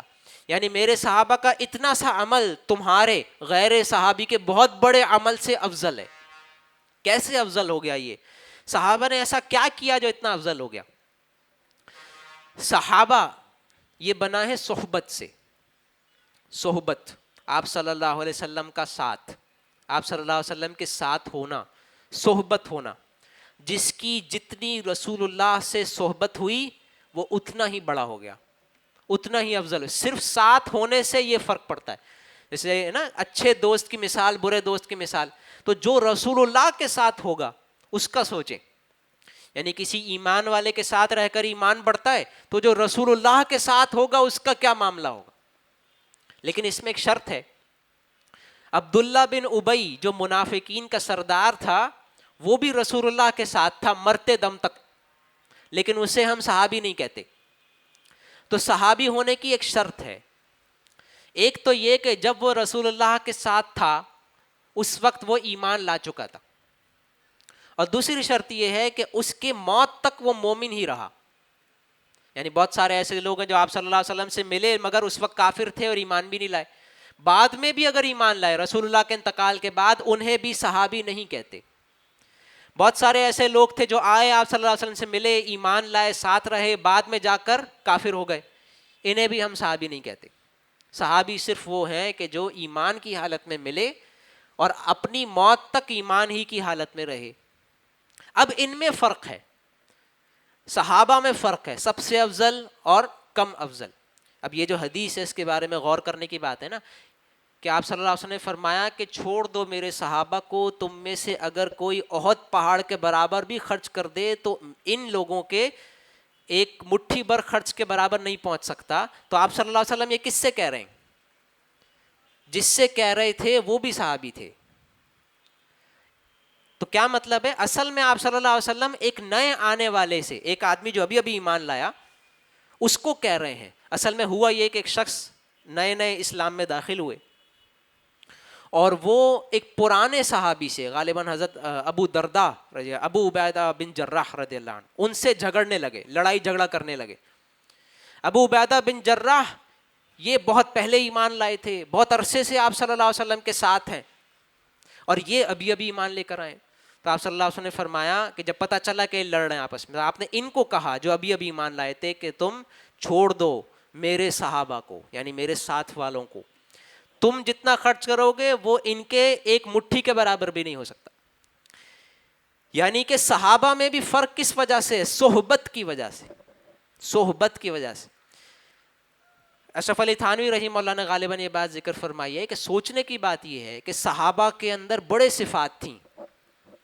وہ مجاہد بھی تھے، وہ آپ صلی اللہ علیہ وسلم کے احادیث یاد کرنے والے محدث بھی تھے، بہت سارے القابات دیے جا سکتے تھے، لیکن جو لقب ان کو دیا گیا وہ صحابی ہے. صحبت یعنی اصل شے صحبت تھی، سب سے بڑی بات، سب سے خاص بات صحبت تھی جس کی وجہ سے صحابی صحابی ہوئے. بات یہ ہو رہی ہے کہ رسول اللہ کا اتباع کیسے ہو. اصل میں یہ موضوع ہے اور ہمیں اس کا شوق بہت ہے، لیکن سمجھ نہیں آتا کہ آج کے اس دور میں کیسے ہم رسول اللہ سے قریب ہو جائیں. ہماری ایکٹیویٹیز ایسی ہیں، دن بھر ٹیلی ویژن چلتا ہے جس کے اندر مشکل سے کوئی مومن نظر آتا ہو ٹی وی اسکرین پر، اور دن بھر ہم فون پر ہوتے ہیں، پھر بازار میں ہوتے ہیں. تو رسول اللہ کی اتباع خود بخود آسمان سے ٹپکے گی. رسول اللہ صلی اللہ علیہ وسلم کی صحبت کے لیے حضور صلی اللہ علیہ وسلم کو ویسے پسند کرنا پڑے گا جیسے ہم ایکٹرز کو پسند کرتے ہیں، جیسے ہم فلمی اداکاروں کو پسند کر کے ان کے پیچھے پیچھے چلتے ہیں. ہمیں ان کے جیسا لباس چاہیے ہوتا ہے، ان کے جیسا بننا ہوتا ہے. تو رسول اللہ سے کو دیکھیں گے تو رسول اللہ جیسا بننے لگیں گے. اب اس میں بہت بڑا مسئلہ یہ، رسول اللہ تو ہے نہیں ہمارے درمیان، تو اب رسول اللہ کی اتباع کیسے ہوگی؟ یہ سارے سیریس مسائل ہیں. جو لوگ آپ صلی اللہ علیہ وسلم کے انتقال کے بعد آئے وہ رسول اللہ کی اتباع کیسے کرتے ہیں؟ رسول اللہ صلی اللہ علیہ وسلم کی اتباع کیسے کریں گے؟ اس کے لیے سب سے اہم بات پھر صحبت ہے. یعنی اب ابو بکر کی صحبت پہ بیٹھنا پڑے گا، بعد میں آنے والوں کو ابو بکر کی صحبت میں بیٹھنا پڑے گا رضی اللہ عنہ. جو لوگ ان کے بعد آئے انہیں ان کی صحبت میں جانا پڑے گا جو ابو بکر کی صحبت میں تھے. تو یہ ایک چین ہے, ایک سلسلہ ہے. پھر صحیح علم بھی ضروری ہے, رسول اللہ کا صحیح فہم, یعنی آپ صلی اللہ علیہ وسلم کی باتوں کو آگے پیچھے نہیں کرنا, جو بات جتنی اہم ہے اس کو اتنی ہی اہمیت دینا, یہی اتباع ہے نا. ورنہ اگر آپ صلی اللہ علیہ وسلم نے ہمیں 4 کام کہے, ان میں سے ہم 1 کریں اور 3 نہ کریں, تو پتہ کیسے چلے گا کہ ہم رسول اللہ کی اتباع کر بھی رہے ہیں یا نہیں. ایسے ہی ہے جیسے باپ اپنے بچے کو بولے کہ تم میرا کہنا مانا کرو, کہ تم میرا کہنا مانا کرو, یہی اتباع ہوگی نا. کہ پتہ کیسے چلے گا کہ بچہ باپ کی اتباع کر رہا ہے یا نہیں. باپ نے تو بہت سارے کام کہے ہوئے ہیں, اس میں چھوٹے بھی ہیں بڑے بھی ہیں. باپ تو یہ بھی چاہتا ہے کہ میرا بچہ صبح جلدی اٹھے, اچھی چیزیں کھایا کرے, ایکسرسائز کیا کرے, یہ چھوٹی چھوٹی باتیں. اور بڑی بڑی باتیں یہ ہیں کہ جب وہ رشتہ کر رہا ہو کہیں تو اس میں دیکھ داکھ کر مشورہ کر کے کرے. کوئی کاروبار نہ شروع کر لے یا کوئی ادھر ادھر کیریئر بنا لے مشورہ کیے بغیر, میری بات مانے بغیر, یا کوئی بڑی انویسٹمنٹ کر لے, یا اس طرح کے بڑے بڑے کام کر لے مجھے بتائے بغیر یا پوچھے بغیر, یا میرا حکم نہ مان, یہ بڑی بڑی باتیں. اب جو بچہ چھوٹی چھوٹی باتیں مان لے باپ کی اور بڑی باتیں نہ مانے تو اتباع تو نہیں ہے. اور کیسے پتہ چلے گا کہ اتباع ہو رہی ہے یا نہیں؟ اگر باپ خوش ہے تو اتباع ہے, باپ خوش نہیں ہے اتباع نہیں ہے. بہت سادہ سا فارمولہ ہے. اگر ایک بچہ باپ کی چھوٹی چھوٹی باتیں نہیں مان پاتا, اس میں کمزوری ہے, لیکن بڑی بڑی باتیں مانتا ہے, تو باپ کہے گا یہ میرا فرما بردار بچہ ہے. چاہے وہ ساری باتیں نہیں مان رہا, لیکن جو اہم ہیں, جو سیریس باتیں ہیں, زندگی کے بڑے بڑے فیصلے ہیں, اس میں میری بات مانتا ہے. چھوٹی چھوٹی باتیں نہیں مانتا, وہ تو چلتا ہے, تو کہے گا یہ میرا فرما بردار بچہ ہے. تو یہ بھی بڑا مسئلہ ہے. رسول اللہ صلی اللہ علیہ وسلم جس سے راضی تھے انتقال کرتے وقت, وہ اتنا ہی آپ صلی اللہ علیہ وسلم کا صحابی ہے. اس لیے آپ دیکھیں جب ابو بکر صدیق رضی اللہ عنہ کا انتقال ہونے لگا, وہ خلیفہ تھے, لوگوں نے کہا کہ آپ کسی کو خلیفہ بنا کر جائیں. انہوں نے کہا حضرت عمر رضی اللہ عنہ, عمر بن خطاب رضی اللہ عنہ کو خلیفہ بنانے کا کہا. تو لوگ آئے ابو بکر رضی اللہ عنہ کے پاس اور فرمایا کہ یہ تو بڑے سخت انسان ہیں اور ان کی سختی بہت زیادہ ہے, اور یہ کیسے ہوگا؟ تو انہوں نے جو بات کہی تھی وہ یہ تھی کہ خدا کی قسم رسول اللہ عمر سے راضی تھے انتقال کے وقت. یہ ہے دلیل ان کے افضل ہونے کی. رسول اللہ صلی اللہ علیہ وسلم عمر سے راضی تھے انتقال کے وقت. تو آج رسول اللہ صلی اللہ علیہ وسلم کی اتباع کے ذرائع کیا ہیں؟ سب سے بڑی بات یہ ہے کہ وہ لوگ جنہوں نے اپنی ساری زندگی رسول اللہ صلی اللہ علیہ وسلم کی احادیث, آپ صلی اللہ علیہ وسلم کی تعلیمات کو سمجھنے میں, اس پر عمل کرنے میں گزار دی, جو علماء ہیں, جو بڑے ہیں, جنہوں نے اپنی ساری زندگی دین پر لگا دی, جو سنت کے متبع ہیں, چھوٹی سنت بڑی سنت سب پر چلتے ہیں, ان کے ساتھ بیٹھے. اس کے بغیر نہیں ہو سکتا, صحبت کے بغیر. اشرف علی تھانوی رحمہ اللہ فرماتے ہیں تم دیکھتے نہیں کہ صحابی ہونے کے لیے یہ شرط نہیں ہے کہ کتنی حدیثیں یاد ہیں, نہ یہ دیکھا جاتا ہے عمل کیا ہے. صحابی ہونے کے لیے شرط کیا ہے؟ رسول اللہ کے ساتھ ایمان کی حالت. اب جو جتنا ساتھ ہے اتنا بڑا صحابی ہے. نہ یہ دیکھ رہے ہیں کہ انہوں نے کہا کیا, نہ یہ دیکھتے ہیں کتنا بڑا عالم ہے, صرف یہ دیکھتے ہیں کہ کتنا ساتھ رہے رسول اللہ. رسول اللہ صلی اللہ علیہ وسلم ایمان کی وہ بھٹی ہیں, وہ سورس ہیں کہ ہو نہیں سکتا ایک آدمی ایمان کے بعد رسول اللہ کے ساتھ ہو اور اس میں ایمان نہ آئے. ایک صحابی فرماتے ہیں نا رسول اللہ صلی اللہ علیہ وسلم سے کہ میں تو منافق ہو گیا, نافقہ حنظلہ, میں تو منافق ہو گیا. صلی اللہ علیہ وسلم نے فرمایا کیوں؟ فرمایا کہ اے نبی جب آپ کے ساتھ ہوتے ہیں تو ایمان کی ایک بہت اونچی کیفیت پر ہوتے ہیں, ایسا لگ رہا ہوتا ہے جیسے جنت اور جہنم کو اپنی آنکھوں سے دیکھ رہے ہیں. لیکن جیسے ہی آپ کی مجلس سے اٹھ کر جاتے ہیں, بیوی بچوں میں لگتے ہیں, دل غافل ہو جاتا ہے. آپ کے ساتھ ہوتے ہیں ایمان ہوتا ہے, نہیں ہوتے غافل ہو جاتے. تو میں تو منافق ہو گیا. تو آپ صلی اللہ علیہ وسلم نے فرمایا کہ یہ نفاق نہیں, یہ ایمان ہے. کبھی کبھی ایسی ایمان کی گھڑیاں ملتی ہیں, اگر تم ہر وقت اس والی ایمان کی کیفیت میں ہو جو میرے ساتھ ہوتے ہو تو فرشتے تمہارے بستروں پر تمہیں بوسہ دیں. یہ صحبت کے اثرات ہیں. تو سب سے بڑی بات اتباع رسول صلی اللہ علیہ وسلم, ان لوگوں کی صحبت جو متبع رسول ہیں صلی اللہ علیہ وسلم. یہی اللہ کا حکم بھی ہے نا, واتبع سبیل من اناب الی, یعنی اگر میں آپ سے کہوں کہ رسول اللہ کے ساتھ رہیں تو یہ تو اب نہیں ہو سکتا. آپ صلی اللہ علیہ وسلم اللہ سبحانہ و تعالیٰ کے پاس ہیں, وصال ہو گیا آپ صلی اللہ علیہ وسلم کا. لیکن اللہ سبحانہ و تعالیٰ نے عمومی ہدایت بھی آج بھی جس شخص نے اپنی پوری زندگی مجھے دے دی, پوری زندگی اللہ کے حوالے کر دی, پوری زندگی رسول اللہ صلی اللہ علیہ وسلم کے ایک ایک سنت پر عمل کرنے میں گزار دی, اس شخص کے پیچھے چلو. دوسری جگہ فرمایا کونوا مع الصادقین یا ایھا الذین آمنوا اتقوا اللہ وکونوا مع الصادقین, اے وہ لوگ جو ایمان لائے ہو اللہ سے ڈرو اور نیک لوگوں کے ساتھ رہو. کونوا مع الصادقین, نیک لوگوں کے ساتھ رہو. یہ سب سے بڑی بات ہے. ساری باتیں اس کے بعد ہیں, ضمنی ہیں, وہ بھی بہت اہم ہے. لیکن مثلاً ایک جو رکاوٹ ہے وہ ہے گناہ. گناہ جو ہے وہ رکاوٹ بن جاتا ہے دل میں ایمان کے آنے سے. رسول اللہ صلی اللہ علیہ وسلم کی اتباع ہو نہیں سکتی جب تک دل گناہوں سے پاک نہ ہو. ایک بیماری ہے. آپ صلی اللہ علیہ وسلم نے فرمایا کہ سن لو, انسان کے جسم میں ایک گوشت کا ٹکڑا ایسا ہے, انسان کے جسم میں ایک گوشت کا ٹکڑا ایسا ہے کہ اگر یہ ٹھیک ہو گیا, اذا صلحت صلح الجسد کلہ, اگر یہ ٹھیک ہو گیا سارا جسم ٹھیک ہو جائے گا.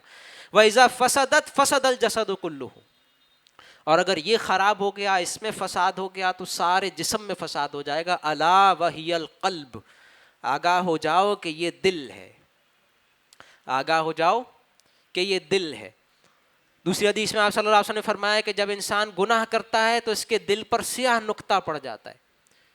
توبہ کرنے سے یہ نقطہ صاف ہو جاتا ہے. اگر وہ توبہ نہ کرے, گناہ کرتے رہے, تو اس کے دل پر نقطے پڑتے رہتے ہیں یہاں تک کہ سارا دل سیاہ ہو جاتا ہے. اور تم پڑھ لو قرآن کی آیت. پھر آپ صلی اللہ علیہ وسلم نے قرآن کی آیت پڑھی, کلا بل ران علی قلوبہم بما کانوا یکسبون, نہیں بلکہ ان کے دلوں پر زنگ ہے ان کے اعمال کی وجہ سے. ان کے دلوں پر زنگ ہے ان کے اعمال کی وجہ سے. دل پر زنگ ہوگا, دل میں اللہ کا نور نہیں سما سکتا. جب تک وہ نہیں ہوگا رسول اللہ کی اتباع نہیں ہو سکتی. آپ صلی اللہ علیہ وسلم کی اتباع کے لیے دل کا یہ ٹھیک ہونا ضروری ہے. یعنی صحبت کے ساتھ, علماء کی صحبت کے ساتھ ساتھ جو چیز فائدہ دے گی وہ یہی ہے گناہوں سے پاک ہونا. ورنہ آپ سوچیں نا کہ عبداللہ بن ابی کو رسول اللہ کی صحبت نے فائدہ نہیں پہنچایا. جو چیز حائل ہو جاتی ہے صحبت کے باوجود فائدہ نہیں دیتی, وہ یہ دل کا پردہ ہے. جو قرآن حکیم میں اللہ سبحانہ و تعالیٰ نے فرمایا نا کہ اے وہ لوگ جو ایمان لائے بچتے رہو.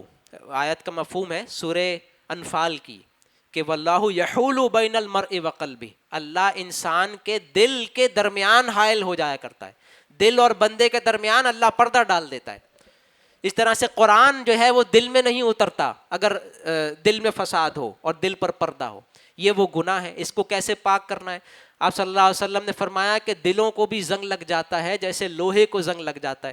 تو صحابہ نے پوچھا کہ ہم دل کے زنگ کو کیسے صاف کریں؟ تو آپ صلی اللہ علیہ وسلم نے فرمایا کہ موت کو یاد کرنا کثرت سے اور قرآن حکیم کی تلاوت. اس کے علاوہ دوسری حدیث میں آپ صلی اللہ علیہ وسلم نے فرمایا کہ استغفار, کہ اگر تم سے کوئی گناہ ہو جائے تو نیکی کر لیا کرو, وہ نیکی اس گناہ کو مٹا دے گی. قرآن حکیم کی بھی آیت ہے ان الحسنات یذہبن السیئات, گناہوں کو مٹاتی ہے نیکی. ایک گناہ ہو گیا, اب اضافی نوافل پڑھیں, روزہ رکھیں, اللہ سے دعا مانگیں, اس گناہ کے لیے توبہ کریں, اپنی غلطی کا اعتراف کریں اللہ کے سامنے, اللہ سبحانہ و تعالیٰ دل کو پاک کر دے گا. اور آخری بات ہے ناشکری. کیوں رسول اللہ کی اتباع نہیں ہوتی آج؟ وہ ہے رسول اللہ کی ناشکری. کیا مطلب؟ آپ صلی اللہ علیہ وسلم نے فرمایا کہ جو بندوں کا حق ادا نہیں کر سکتا, جو بندوں کا شکر ادا نہیں کرتا, وہ اللہ کا بھی شکر ادا نہیں کرے گا. یعنی اگر ہمارے ساتھ کوئی اچھا کرے, کوئی ہم پہ احسان کرے, تو اس کا شکر ادا کرنا لازم ہے. اگر ہم نہیں کریں گے, احسان فراموشی کریں گے, اس کے لیے بڑے سخت سخت الفاظ ہیں ہر زبان میں. اردو میں کہتے ہیں نمک حرامی, کہ ایک آدمی آپ پر احسان کرے اور آپ اس کے احسانوں کا کوئی شکر ادا نہ کریں اور سوچے بھی نہیں, غور بھی نہ کریں کہ میرے ساتھ کیا کیا احسانات اس نے کیے ہیں. تو رسول اللہ کے احسانات ہیں ہم پر. اللہ سبحانہ و تعالیٰ نے اپنے رسول ہی کے تو ذریعے ہمیں بتایا جو بتایا. اللہ کون ہے, آخرت میں کیا ہوگا, کرنا کیا ہے, زندگی کیسے گزارنی ہے, شادی کرنی ہے یا زنا کرنا ہے, کس طرح سے رہنا ہے, کھانا پینا, واش روم کیسے استعمال کرنا ہے, ساری باتیں رسول اللہ نے بتائیں, جس سے آج ہم ہدایت پر ہیں. نماز کیسے پڑھتے ورنہ ہم, اللہ کو کیسے پہچانتے, ورنہ ان لوگوں کو دیکھ لیں جن کے پاس ہدایت نہیں ہے, کس کس قسم کے فلسفے, کیسی کیسی گمراہیاں اس دنیا میں گھوم رہی ہیں. اب تو یہ کہتے ہیں مرد مرد سے شادی کرے, عورت عورت سے شادی کرے, یہ بھی کریں وہ بھی کریں. انسان آج کیا کچھ کہہ رہا ہے, کس قدر گمراہیوں کے اندھیرے. ہمیں ان چیزوں کے بارے میں سوچنے کی ضرورت ہی نہیں. یعنی ہم میں سے کسی کو یہ غور نہیں کرنا پڑتا میں شادی کروں یا نہ کروں, کیونکہ کرنی ہے. ورنہ اگر ہم پہ چھوڑ دیا جاتا کہ خود سوچ کے جو کرنا ہے کر لو, تو ہم کبھی ہدایت نہیں پا سکتے تھے. تو اللہ نے رسول اللہ کے ذریعے سے ہم تک یہ سب کچھ پہنچایا. اس کے بعد رسول اللہ صلی اللہ علیہ وسلم نے ہمارے لیے دعائیں کی ہیں کہ اللہ ہمیں گمراہیوں سے بچائے اور اللہ ہم پر عذاب نہ دے, اور آخرت میں اللہ سبحانہ و تعالیٰ رسول اللہ صلی اللہ علیہ وسلم کی شفاعت قبول فرمائیں گے اپنے بندوں کے لیے. تو رسول اللہ کا بھی کچھ شکریہ بنتا ہے یا نہیں؟ ورنہ کیا ہوتا ہے, اگر ہم ایسا نہ کریں تو ہم بھول جاتے ہیں. جیسے چھوٹا بچہ ہوتا ہے, آپ غور کریں اس کے ماں باپ کے اس پر کتنے احسانات ہیں. چھوٹے بچہ اگر اس کا ماں باپ اسے سڑک پہ چھوڑ دیں تو کیا حال ہوگا اس کا, پیدا ہوتے ہی. جیسے ہوتے ہیں جھولے لگے ہوئے ہیں آج کل سڑک پر, جھولے میں ڈال دیں فارغ ہو جائے. لیکن نہیں, اپنے گھر پر رکھا, صحیح کھلایا پلایا, بیماریوں سے بچایا, اور خرچے اس کے برداشت کیے سارے, اس کو بڑا کیا, اس کی شادی کی, اسے تکالیف سے بچایا, بڑے بڑے نقصانات سے بچایا. لیکن چھوٹا جب تھوڑا بڑا ہو جاتا ہے, 10-12 سال کا ہو جاتا ہے, تو پھر ایک وہ ہوتا ہے نا کہ وہ ذرا سے ماں نے ڈانٹ دیا تو اس کو غصہ آ جاتا ہے, تیزی سے جاتے ہیں اپنے کمرے میں اور دروازہ بند کرتا ہے زور سے.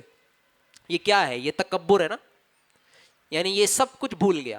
تو اس کو یاد دلانا پڑتا ہے کہ بھائی تمہارے ماں باپ نے تمہارے لیے کیا کچھ کیا ہے, ان کی خدمت کرو, بڑھاپے میں ان کا ساتھ دو. یہ اس لیے بار بار یاد دلایا جاتا ہے کہ ماں باپ کے احسانات کیا ہیں. رسول اللہ صلی اللہ علیہ وسلم نے بھی یاد کرایا نا کہ تمہاری ماں نے تمہیں کس طرح سے دودھ پلایا. اللہ سبحانہ و تعالیٰ نے قرآن میں یاد دلایا کہ یاد کرو تمہاری ماں نے تکلیف پر تکلیف سہتے سہتے تمہیں اپنے پیٹ میں رکھا, پھر وضع حمل کی تکلیف, پھر دودھ پلانے کی تکلیف, پھر تمہارے باپ نے تمہارے لیے کیا کچھ کیا. اگر یاد نہ دلایا جائے تو ہم احسانات کو بھلا دیتے ہیں. اسی لیے اللہ کے احسانات کو بھی یاد کرنا چاہیے. فَأَمَّا بِنِعْمَةِ رَبِّكَ فَحَدِّثْ, سورۃ ضحیٰ میں فرمایا کہ اپنے رب کی نعمتوں کو بیان کرو کہ میرے رب نے مجھ پہ یہ احسان کیا, یہ احسان کیا. پھر جب جب ہم پھنسے تھے بیماریوں پر, تکالیف میں, اللہ سے رو رو کر دعائیں کرتے تھے اور اللہ نے وہ مسئلہ حل کر دیا, اس کو یاد کریں, بھول نہ جائیں. اپنی زندگی کے یہ سارے واقعات یاد رکھیں تو انشاءاللہ اللہ کا شکر وہ دل میں ہوگا, پھر ہم اللہ کا شکر ادا بھی کریں گے. اسی طرح سے رسول اللہ کا بھی شکر ہے جس کا اللہ سبحانہ و تعالیٰ نے خود ایک طریقہ بتایا ہے, اور وہ ہے درود.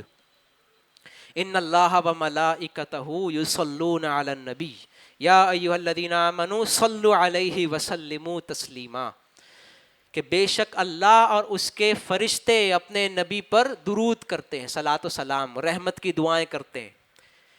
یا ایھا الذین آمنوا صلوا علیہ وسلموا تسلیما, اے وہ لوگ جو ایمان لائے ہو تم ہمارے نبی پر صلاۃ اور سلام بھیجو. اللہ سبحانہ و تعالیٰ کا حکم ہے, اس لیے علماء فرماتے ہیں کہ زندگی میں ایک مرتبہ کہنا واجب ہے, فرض ہے.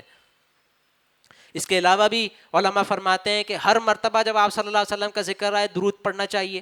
اس پر بھی سخت کیونکہ وعید آئی ہے کہ آپ صلی اللہ علیہ وسلم نے فرمایا بہت بڑا بخیل ہے وہ شخص جس کے سامنے میرا نام لیا جائے اور وہ درود نہ بھیجے. تو رسول اللہ صلی اللہ علیہ وسلم, درود کیا ہے اصل میں؟ رسول اللہ کے لیے دعا ہے کہ اے اللہ رسول اللہ صلی اللہ علیہ وسلم پر سلامتی بھیج, رسول اللہ صلی اللہ علیہ وسلم پر رحمتیں بھیج, برکات بھیج. رسول اللہ صلی اللہ علیہ وسلم کی اولاد, آل و اولاد, ازواج مطہرات, صحابہ کرام اور امت پر صلاۃ و سلام, رحمت کی برکت کی دعا. جس طرح سے آپ نے ابراہیم علیہ السلام پر رحمت نازل کی تھی, برکت نازل کی تھی, رسول اللہ صلی اللہ علیہ وسلم کو مقام محمود پر پہنچا, رسول اللہ کے درجات کو بلند فرما. رسول اللہ کے لیے دعائیں, یہ آپ صلی اللہ علیہ وسلم کے شکر ادا کرنے کا ایک ادنا طریقہ ہے. اور اللہ سبحانہ و تعالیٰ نے فرمایا، پھر آپ صلی اللہ علیہ وسلم نے اس کے فضائل بیان فرمائے، ایک مرتبہ درود پڑھنے سے اللہ 10 خطاؤں کو معاف کرتا ہے، 10 درجات کو بلند فرماتا ہے، 10 نیکیوں کو لکھ دیتا ہے۔ ایک صحابی نے پوچھا آپ صلی اللہ علیہ وسلم سے میں کتنی بار درود پڑھوں؟ آپ نے فرمایا کہ جتنا آسانی سے پڑھ سکے۔ ان کا 10 مرتبہ؟ فرمایا ہاں لیکن اگر اور کر لو تو اچھا ہے۔ ان کا 100 مرتبہ؟ فرمایا ہاں لیکن اور کر لو تو اچھا ہے۔ ان کا 1000 مرتبہ؟ تو آپ نے فرمایا ہاں اور کر لو تو اچھا ہے۔ جتنی مرتبہ وہ کہتے رہے آپ صلی اللہ علیہ وسلم فرمائے اور کر لو تو اچھا ہے۔ تو حافظ ابن قیم رحمہ اللہ نے پوری ایک فہرست دی ہے کہ یاد نہیں رہتا کہ بھائی جب مسجد کو دیکھے نظر پڑے تو درود پڑھیں، اور انہوں نے بہت ساری ایک تفصیل بتائی ہے کہ 1000 10 ہزار مرتبہ درود پڑھیں، رات کو سونے سے پہلے کئی بار درود پڑھیں۔ حضرت ابو ہریرہ رضی اللہ عنہ نے اپنے لیے ایک تسبیح بنائی تھی جس میں وہ درود پڑھتے تھے سونے سے پہلے، اس طرح سے صحابہ بھی درود آپ صلی اللہ علیہ وسلم پر بھیجا کرتے تھے۔ یہ سب کیا ہے اصل میں؟ یہ درود پڑھنے کا اللہ سبحانہ و تعالیٰ نے ہمیں کیوں کہا؟ تاکہ کہیں ناشکری نہ ہو جائے، رسول اللہ ہمیں یاد رہیں۔ یہ سب چیزیں کریں گے تو رسول اللہ سے محبت بڑھے گی نا، خود بخود تھوڑی ہوگا۔ پھر یہ ہے کہ سیرت پڑھیں، رسول اللہ کی سیرت کا مطالعہ کریں، آپ صلی اللہ علیہ وسلم کی احادیث کا مطالعہ کریں۔ تو سب سے اہم بات ہے صحبت، رسول اللہ کی متبعین کی صحبت۔ ان کو دیکھیں گے خود بخود ہم بھی اتباع کرنے لگیں گے۔ دوسری بات یہ ہے دل کو پاک کرے بغیر یہ نہیں ہو سکتا، گناہوں سے پاک کیا جائے۔ اور تیسری بات یہ ہے کہ رسول اللہ پر درود بھیجا جائے، آپ صلی اللہ علیہ وسلم کا شکر ادا کیا جائے۔ اللہ سبحانہ و تعالیٰ سے دعا ہے کہ اللہ سبحانہ و تعالیٰ ہمیں آپ صلی اللہ علیہ وسلم سے محبت نصیب فرمائے، آپ صلی اللہ علیہ وسلم کی سچی اتباع کرنے کی توفیق نصیب فرمائے۔ جس آیت سے ہم نے آغاز کیا تھا اس کا بس اعادہ کر لیتے ہیں۔ سورہ آل عمران میں اللہ سبحانہ و تعالیٰ نے فرمایا قُلْ إِن كُنتُمْ تُحِبُّونَ اللَّهَ فَاتَّبِعُونِي یحببکم اللہ ویغفر لکم ذنوبکم۔ اے نبی فرما دیجئے کہ اگر تم اللہ سے محبت کرنا چاہتے ہو تو میری اتباع کرو، اللہ تم سے محبت کرنے لگے گا اور تمہارے گناہوں کو بخش دے گا۔ اللہ سبحانہ و تعالی ہمارے گناہوں کو بھی معاف فرمائے، آپ صلی اللہ علیہ وسلم کی سچی اتباع کی توفیق نصیب فرمائے۔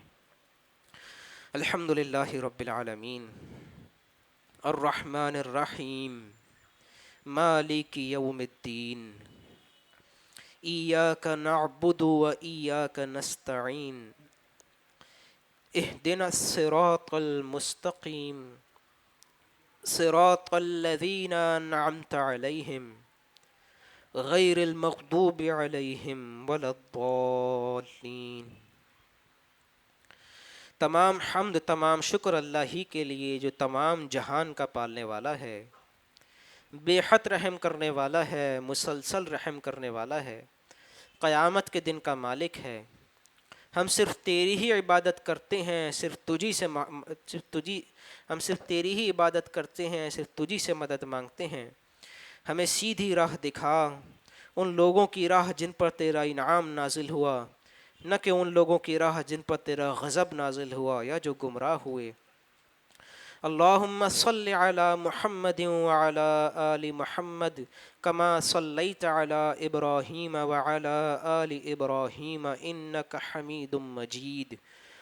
اللہم بارک علی محمد وعلی آل محمد کما بارکت علی ابراہیم وعلی آل ابراہیم انک حمید مجید۔ آمین برحمتک یا ارحم الراحمین۔